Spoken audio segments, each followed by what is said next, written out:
581 crit damage. That's from 5 stacks of Moonlight. 220 crit damage increase right there. With this, if you have Mighty's Light Cone just sitting around, you're not using it, yes, you can put it on Jingliu and you can probably kill True Sting right here. Or maybe I can anyway. 420,000. Hello internet! And in today's episode of Post Buff Characters, we got the person with a hole in her chest. Oh yes, Jingliu. This is like the version 1 of Castrich, right? She was just destroying everything back in the day. But before we start everything here from the Creator Experience server, let's just check out all the buffs that she have. Now I'll show all the text and such, and there's a lot of text differential, but in the end, the main thing that she is now different, right, will be the fact that she's now a HP scaler, number 1, and number 2, you get extra syzygy stacks, and the rest are mostly just, you know, damage increase. Here's the Eidolons as well. There's quite some change, but honest to God, well, I don't ever count Eidolons because I don't have them. But what I have for you today will be a 0+1 Jingliu, and this is what's like most probably is what you got in your account, right? Here are the stats, and you'll see that the crit rate is really low, but don't forget now, the talent gives you 50% crit rate, plus now that you're a HP scaler, using Sunday with her gets her 20% extra crit rate, and it makes a lot of sense. Now, the most important part of our entire deal now is that since she is a HP-based character, a HP-based DPS, these are the stuff that you want to put on her. We got a Bone Collector planar set that's important for the HP part, and then the Scholar set that gives you crit rate and more damage dealt, and that should make for a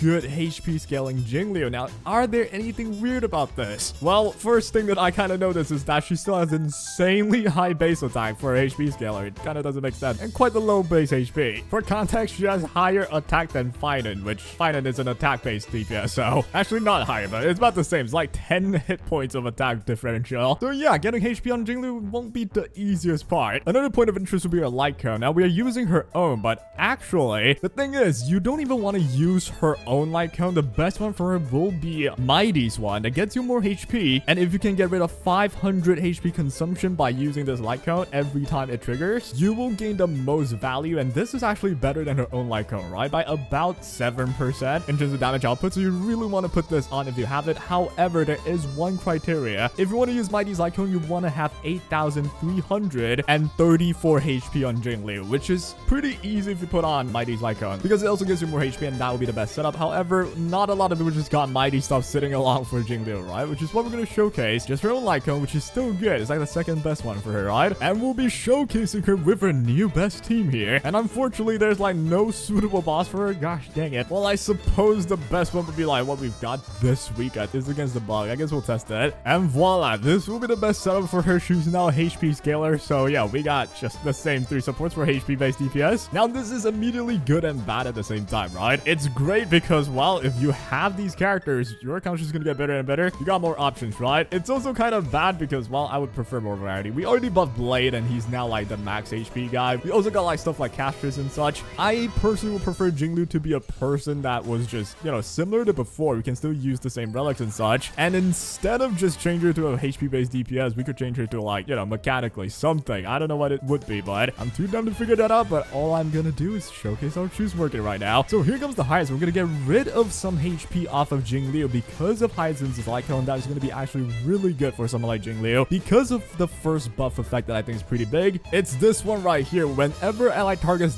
receive damage or consume HP, we get a stack of Moonlight, gets me 44 crit damage. That's how Jingliu is gonna be able to get a lot of crit damage, right? Well, in any case, we'll just start with this. Go with an E here. We're gonna trigger, oh gosh darn, this. And now stat wise, we are 72 crit rate, but we haven't taken a turn yet with Sunday, so this will get better soon. Here comes an E. I'm not gonna use my freaking ultimate yet, but as you can tell as well, we got 4 total syzygy limit now. Before it was 3, and by getting into Transmigration set, we get 1 extra, right? Now we can dunk in everything, put it down. Let's check out the damage, right? After the buff, how much are we doing? 360k, which, considering we haven't maxed out a lot of our buffs yet, this is pretty solid. We haven't even put Sunday stuff on, so now we got Beatified, we got all this stuff on. We are leaving them pretty well right now. Look at the HP bar. Now we'll target on the freaking unicorn now, I think. We have 4 stacks of syzygy. That is gonna be a lot of DPS, dude. Well, let's check out the amount of buzz we have. 581 crit damage. That's from 5 stacks of Moonlight. 220 crit damage increase right there. That is a lot of buzz for her, right? Well, this should be the final version of freaking Jingliu, right? I mean, not quite yet, but still, we're doing 300k already. already. That's cool. But as we take more HP off of our allies, we're going to do more damage with our ultimate as well. And that is what we're waiting for essentially. Here comes one extra shot of Moonlight, which doesn't even matter. Once you have 5, that's all you really need. And now it's just going to be all about murdering them, which is kind of tough. This guy just summoned 2 of this. We will touch you like this. Go for ultimate right now. I'm hoping to kill the mob somehow, but I'm not sure if I can. Let's just do that. Now with this team, we should be pretty cheap in terms of skill point usage. I'm going to go and use my freaking E with the Hyacinth. Now we got you. I think I have to focus fire on this guy now. It's either that or I go the unicorn. I think the unicorn, right? I'm going to try and go for the zero cycle. We're going to go for the unicorn for now. I'm hoping the unicorn dies soon, or rather the mob at the side dies, and it does, so great. And now we push you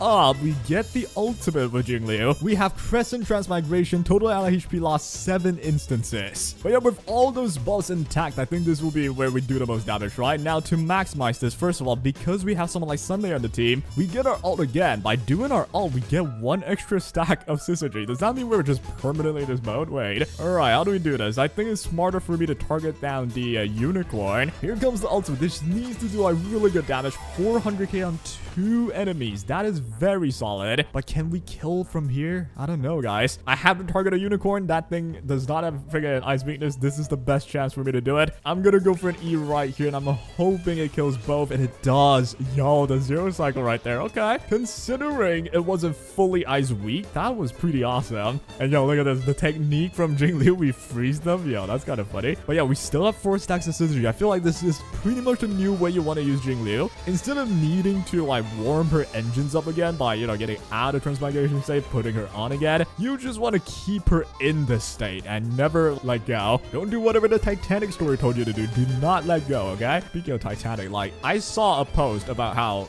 Rose or something, you know, the girl, could have just got the guy up to the raft. There was enough space, but for dramatic effect, they just let him die. Well, speaking of which, that was 400k dealt to the true thing, and we are butchering your HP pretty well right now. We have our ult again, and Sunday should have his ult as well. I'm hoping we can keep this mode up forever, but I'm not sure if I can. 3 stacks of synergy here. Almost 500,000 damage dealt there. Now the bugs come in, and we have 4 stacks already based on the ult, right? So I think we can actually keep this up forever. If we really could, this would be so awesome, man. Here comes Low Eco again. We get some more, you know, damage in there. Now, unlike Blade, right? With Blade, this team kind of sinks a lot better since Hyacinth helps Blade a lot. But right now, Hyacinth does help Jingliu get a Moonlight buff, which is a crit damage from up to 220%. That's a lot. But after that, it's not too, like, you know, obvious how Hyacinth would impact Jingliu. Not to say this is a bad thing, right? This is just, you know, it's okay. Wait, I'll say though, the fact that Sunday is giving Jingliu those energy to keep the synergy just stacks up, like the damage output you can do legitimately just like times, I don't know, maybe 5. Alright, that's an exaggeration. Maybe times 2, yeah. Because usually the problem with Jingliu is you have to stop and then get in transmigration again, and that just takes forever to do. So here we got Jingliu again. Go for a gosh darn skill here. Damage wise, oh, 600k right there. Okay. Now we push you up again. We got another push of energy with freaking Sunday again. So with that said, we have it again, right? We can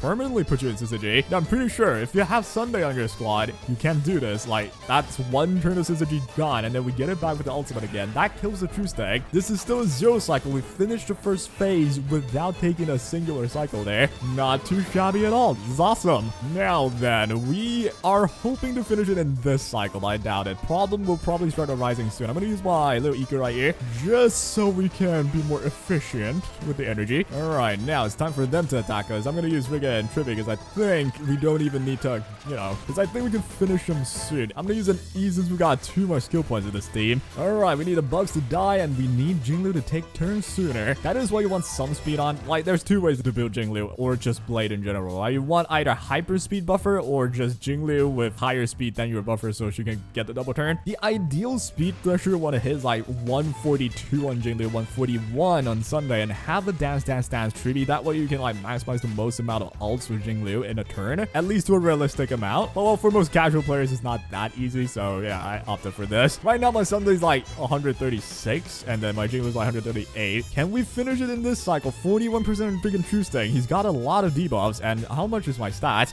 581 crit damage. Yeah, we have almost 10k health thanks to like all the buffs we got. Thanks to all the buffs from freaking Hyacinth and such. So that means more more damage. And yeah, with this, if you have Mighty's light cone just sitting around, you're not using it, yes, you can put it on Jingliu and you can probably kill True Sting right here. Or maybe I can anyway. 420,000 single target. Ladies and gentlemen, I think Jingliu's back, but 2% True Sting. How can I do this? Wait, I have to E. E goes. I don't get enough. Here's how we do this.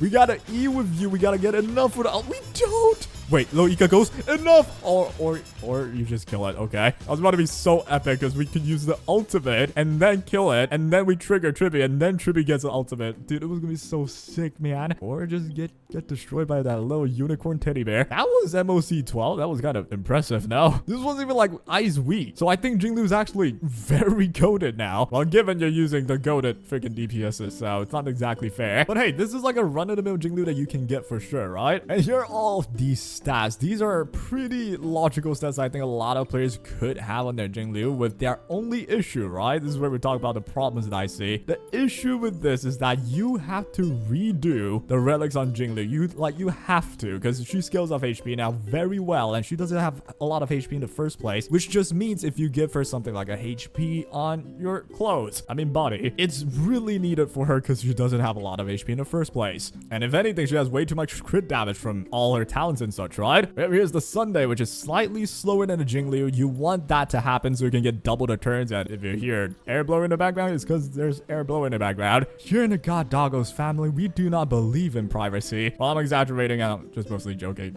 Just relax, man. I'm trying to be funny and I'm not, so I usually just crash into a wall like that. But those are all the stats. And final verdict on Jingliu, is she now really good? Way better than before, but is this like a good buff? I feel like, yeah, it's a good buff realistically because she's just stronger now, but I would prefer to not have to use the same 3 supports for both of the characters that's being buffed right now, right? And both the 2 DPSs. We got Blade and Jingliu. I can't use both at once. And these 3, I gotta use on someone else, right? I gotta use Trippy for Cashers. I gotta use friggin' Sunday on someone else, which you can replace, but their performance just dips for sure, right? For instance, without Sunday, if you drop out of Syzygy, that's gonna be kind of a big issue for her, right? But then, you know, just use Ting in that. If you drop Trippy, you can always use the post buff Silverwolf, but obviously you're not a HP based character, so the performance would dip a bit with Jingliu. And with Hyacinth, you get max HP boost, which is pretty good for Jingliu, which does not have good at max HP. So, and guess what? Hyacinth, Cashers would love you too. So yeah, in terms of just the numbers, it's an 8 out of 10 buff for me. She's not really strong. But in terms of just creativity and what I would rather prefer, I would prefer something else. Not that I'm too mad about this. Like, you know, Jingliu's now usable. If you're Jingliu main, rejoice. You can put this on and then have a 1-turn clear in MOC now. God damn, this is like the strongest old DPS currently now. Yeah, let me know what you think in the comments down below. For now, what I know for sure is if you're a Jingliu main, you can pull her out now and she'll actually do pretty good. And that is all for today. Hope you guys enjoyed and take care.